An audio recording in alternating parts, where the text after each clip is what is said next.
What's up, everyone? The stories today are the kind where you finish reading and just sit there for a second. Subscribe if you want more of that, and let's get into it. Everyone from my hometown experienced the same trauma at 16. I'm just now realizing it wasn't random. This post is from r/let's not meet, posted about 6 days ago from a throwaway account. The title alone is enough to give you pause, but what makes this story truly unsettling isn't the premise itself. It's the specific realization that comes when OP scrolls past one seemingly random Reddit comment. My name is Throwaway, obviously, and I grew up in a small town in the Midwest I'll call Millbrook. Population maybe 8,000? It's the kind of place where nothing ever happens. Normal suburban Midwest town. Strip mall, 2 stoplights, everyone knew everyone. You know the type. The reason I'm writing this is because something just clicked. I have this memory from when I was 16. It's not clear, more like a feeling than actual events. Fluorescent lights, a doorway, the color red, specific sensory details that never made sense attached to this vague dread. Something happened, but I never let myself think about it directly. And neither did anyone else, apparently. I didn't think about this for almost 18 years. Then 3 days ago, I was scrolling Reddit and saw a comment that just said, "The Red Door Building," with no other context. No explanation. Nothing. And I understood exactly what it meant. I know what that phrase refers to. So does everyone from my graduating class, every single person. The moment I saw those 3 words from a stranger on the internet, I realized that we all of us, have been actively not discussing this for nearly 2 decades. I don't even know what it is, but we all know. Everyone from their graduating class, all of them, every single person. And for nearly 2 decades, not a soul has spoken about it aloud. That's the hook. Not just a shared trauma, but a coordinated generational silence that nobody's willing to break. Once OP realized everyone from Millbrook knew, the hunt began. But not everyone wanted to be found. I started remembering fragments. The lights were too bright, fluorescent, making my teeth ache. There was a red door, the freezing cold, a chemical smell like bleach mixed with something medical. When I try to remember what actually happened, nothing. Just a wall of nothing. 18 years of blank. I reached out to people from my class, casual at first, then more direct, about Millbrook, about that time. Every single response was the same deflection. They'd change the subject or hand me that phrase, "We don't talk about that." Like it was a rule. Like everyone got the memo except me. I called my mom and asked straight up. The color drained from her face. She said, "We don't discuss that," in a way that made clear this wasn't a conversation we could have. Not won't, can't. The words were locked somewhere she couldn't reach them. That's when I understood. This wasn't repressed trauma. This was something everyone in that town had been told to keep quiet about, systematically. Everyone had agreed to never speak of it. The comments hit hard on this one. Your mother saying, "We don't discuss that," is the most disturbing detail. That's not normal memory loss. That's active institutional suppression. That's how abuse stays hidden for decades. This genuinely made my skin crawl. Have you considered reporting this to law enforcement or contacting a journalist? What you're describing sounds like organized abuse. I've thought about it constantly, but I don't actually remember what happened. I have fragments, the red door, lights that were too bright, the cold, a chemical smell like bleach mixed with something else. But the actual event is gone. I can't walk into a police station and say, "Something bad occurred when I was 16, but I have no idea what." And going to journalists means naming the town and exposing myself. And I don't know if there are people involved who would retaliate or if this is still happening to current teenagers there. I can't be responsible for that outcome. And the way things went from there only got worse. OP couldn't let this go. The answer had to exist. I spent hours searching for Red Door Building Millbrook. Nothing came up first, which made it worse. It existed in collective memory, but nowhere official. Then I tried county property records. There it was, a squat brick building on the edge of town, still owned by Millbrook County, still standing. I saw the county photo from 2022. It was real. I reached out to more people. Not direct questions, just fishing. "Do you remember anything odd happening senior year?" Everyone went quiet. Some ghosted. One classmate, Marcus, actually called me back. "The building was real," he said, "and yeah, something happened there." I asked him when. He wouldn't answer, but his hesitation told me everything. Over the next days, I pieced together fragments from people who'd talk, mostly late-night texts. Age 16, every single person. Same year. The sensory details came back. Fluorescent lights, that red door, bleach smell so strong it burned. Being lined up with others, though I still couldn't remember faces. This wasn't random. This was organized. Someone had made sure we all forgot. The comments got darker. "I'm from a small Midwest town too, and now I'm questioning my own childhood. Do you remember any specific details about what they made you do or why age 16 specifically?" The fact that it happened to every single person at exactly age 16 is the smoking gun. That's not coincidence. That's a systematic program with an intentional target age. Exactly. The synchronization is too perfect to be random. If it's coordinated across an entire cohort at a specific age, someone official organized it. Teachers, administrators, someone in local government. And if OP's mother was explicitly told, "We don't discuss that," someone definitely remembers the details and the reasoning. Exactly. The synchronization is too perfect to be random. If it's coordinated across an entire cohort at a specific age, someone official organized it. Teachers, administrators, someone in local government. And if OP's mother was explicitly told, "We don't discuss that," someone definitely remembers the details and the reasoning. 18 years. Someone knows. That terrifies me. A few days later, OP came back with an update. The walls were closing in. Someone from the town contacted me. They finally described what happened at the red door. I finally worked up the courage to confront my mother about this. I sat her down at the kitchen table and just asked, "What happened at the red door building?" She went completely white. Her hands started shaking badly. She had to grip the table. All she would say was, "We don't discuss that," over and over again. I've never seen her that frightened. She wouldn't tell me anything else, just kept repeating that phrase like a broken record. But then something worse happened. That same night, I got a DM from someone I don't know.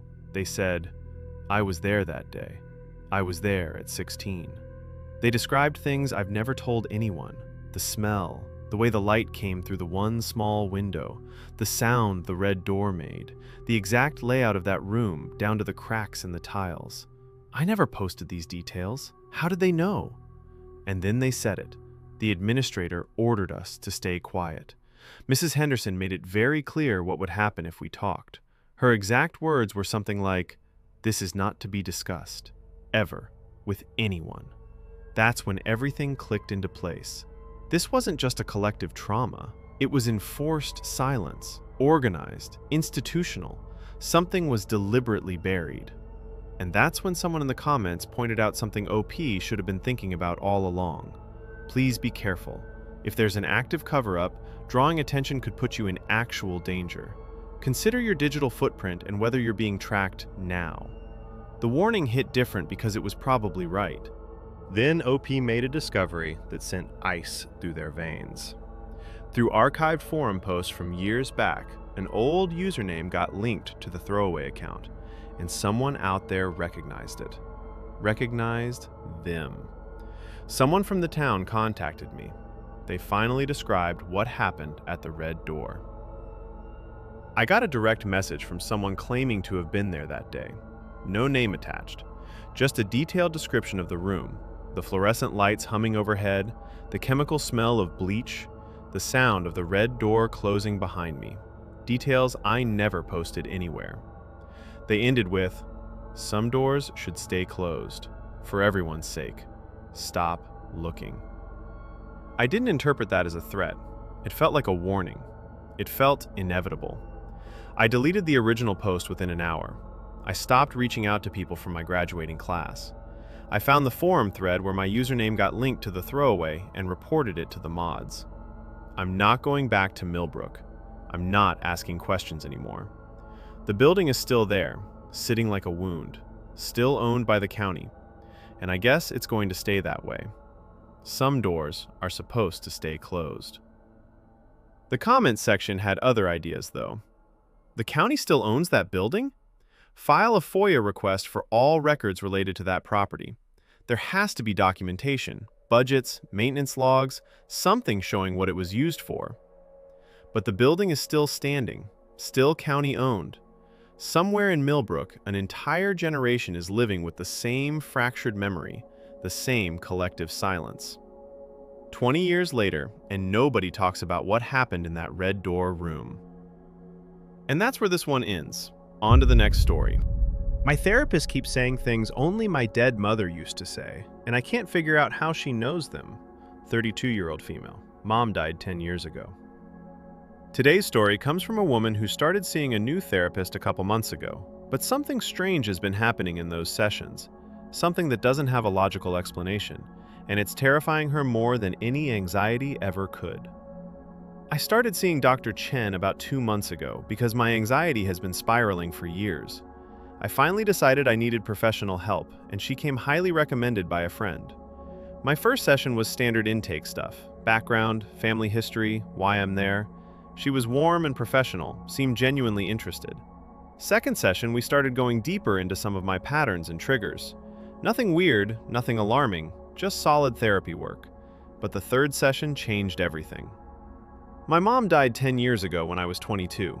It was sudden, and honestly, I never really processed it the way I should have. I've been carrying that unresolved grief the whole time, and a lot of my anxiety is directly tied to her death and everything I missed out on after she died. One reason I'm in therapy is to untangle some of that. In that third session, I was talking about how hard it is when I'm struggling with something and she's not here to help me through it.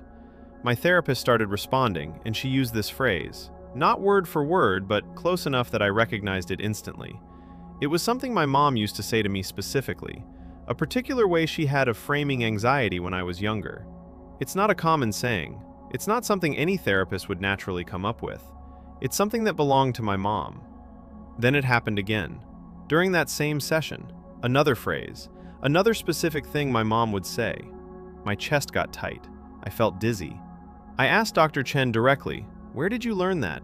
How do you know those sayings?" She brushed it off, told me it was probably projecting, that grief does strange things to how we interpret words.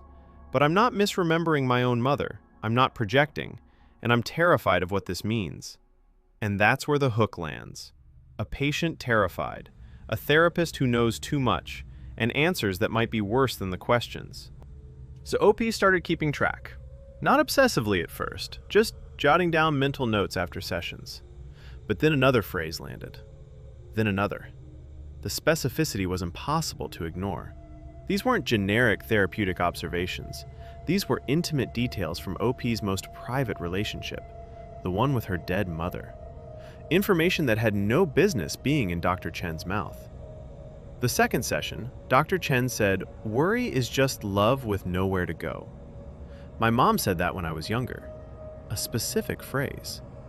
By the fourth session, Dr. Chen told me to stop trying to control the outcome and just let the sadness do its job. Exact words my mom used as a teenager, not paraphrased.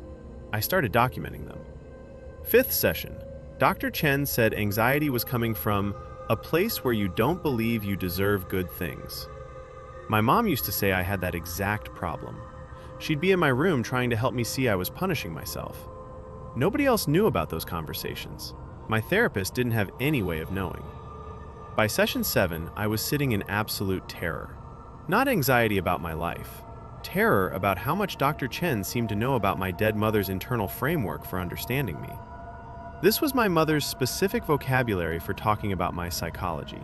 The metaphors, the exact concerns she'd identified. And here's the thing, the advice was making my anxiety worse, not better. I was leaving sessions feeling studied instead of treated. Like someone had opened up my most intimate relationship with a dead person and was poking around without asking permission. OP tried to rationalize it away. Maybe she was reading into things. Therapists see lots of people. Coincidences happen. But deep down, she knew this was different. Session after session, it kept happening. And she couldn't keep pretending this was normal. She needed answers. So she decided to ask Dr. Chen directly where all of this was coming from. The pattern was too much to ignore. I brought it up with her in our fourth session. I was trying to be gentle about it. I mean, maybe it's just coincidence, right? But I had to ask. I said something like, "This is going to sound strange, but the phrasing you're using, my mom used to say that exact same thing." She just kind of smiled and said, "Well, people process emotions in similar ways. A lot of therapists see these patterns repeated across many clients." That was it. No genuine curiosity. No asking me how that made me feel. Just a deflection. After that session, I was in my head about it all week. I kept thinking, okay, coincidence happens. Therapists probably do hear the same advice frameworks over and over, but the specificity wasn't adding up. The exact phrases, the way she knew things about my mom's side of the family that I had mentioned maybe once, casually, in passing. So I started digging. I looked up her credentials online, found her LinkedIn. She worked at Harborview Psychiatric Hospital from 2015 to 2018, doing patient consulting. I found a faculty page mentioning she published research on intergenerational trauma in 2016. I couldn't access the actual paper, but the title alone made my stomach flip. It was too specific to what I'd shared about my mom. The comment section didn't pull punches. Look up her published paper. If it matches your mom's case details, even anonymized, that's documentation she studied your mother's files and then treated you without disclosing it. If she accessed your mom's files without authorization, that's a federal HIPAA violation. You need to report this to the state medical board and the hospital's compliance office.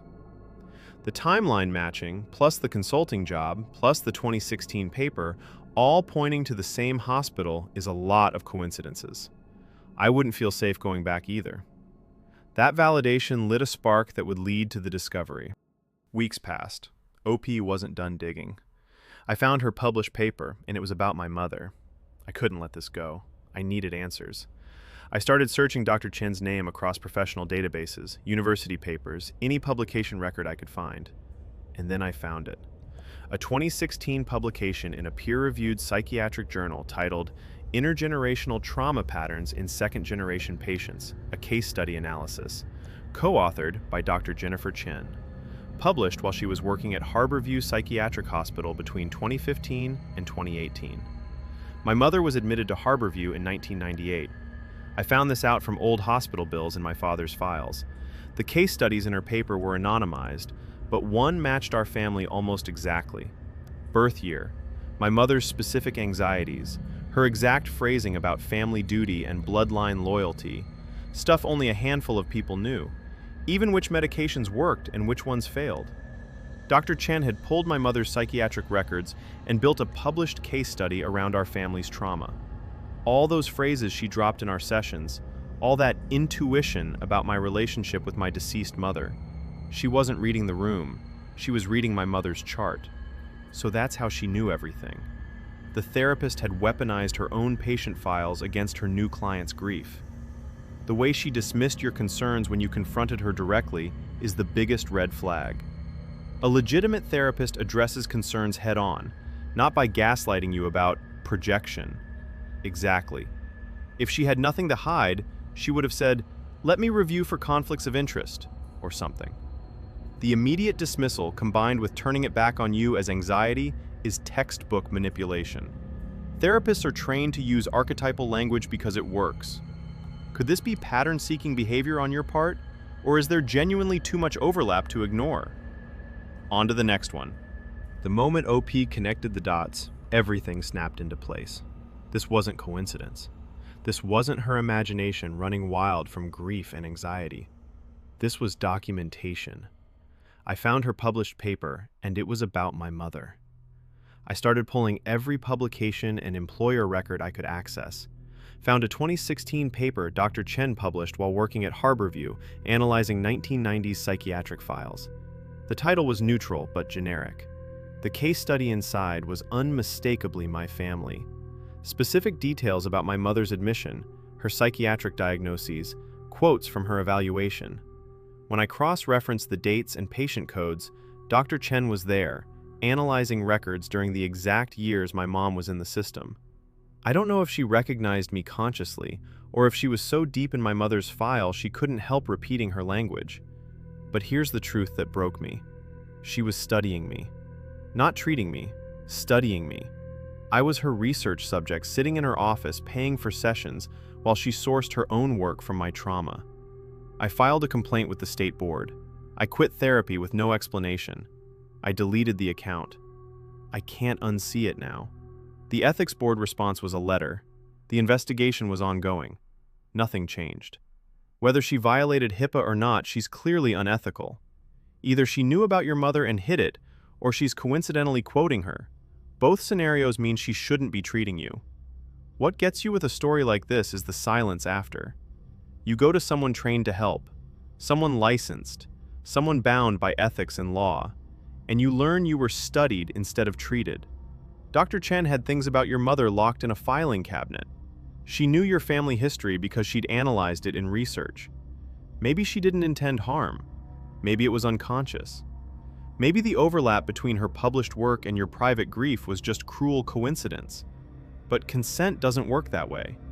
You didn't consent to being case study material. Your mother didn't. The worst part is the wondering. Was she hiding it, or was she not even seeing you as a person? That is the last story for today.